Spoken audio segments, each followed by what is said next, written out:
बिस्मिल्लाहिर्रहमानिर्रहीम। बच्चों के बेशुमार मसाइल का एक ही हल। यहाँ हम बच्चों की सेहत से मुतल्लक एक बहुत अहम और आसान टिप आपको बता रहे हैं, जो कि डॉक्टर उम्मे राहिल ने बताई।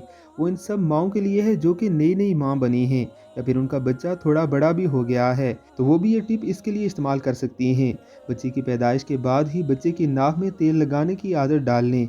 इससे उसकी नज़र तेज़ होगी, याददाश्त बेहतर होगी, हाफजा तेज़ होगा, हड्डियाँ मजबूत होंगी, जिल्द के तमाम मसाइल हल होंगे, रंगत भी साफ़ होगी, नाखून अच्छे होंगे। ये और भी सेहत के बेशुमार मसाइल का हल है। वैसे तो कोई भी तेल लगाया जा सकता है, लेकिन अगर सरसों का या जैतून का या नारियल का तेल लगाया जाए तो ज़्यादा अच्छा रहता है। नाक में तेल पैदा हुए बच्चों से लेकर 10 से 15 साल तक की उम्र के बच्चों को भी लगाया जा सकता है। जिन खवातीन की एड़ियाँ फटी हों या जेल या कोई दूसरा मसला हो, वो भी ये टिप आजमा सकती हैं। ये बहुत आजमूदा और कारआमद टिप है। इसे ज़रूर इस्तेमाल कीजिए और सेहतमंद ज़िंदगी पाइए।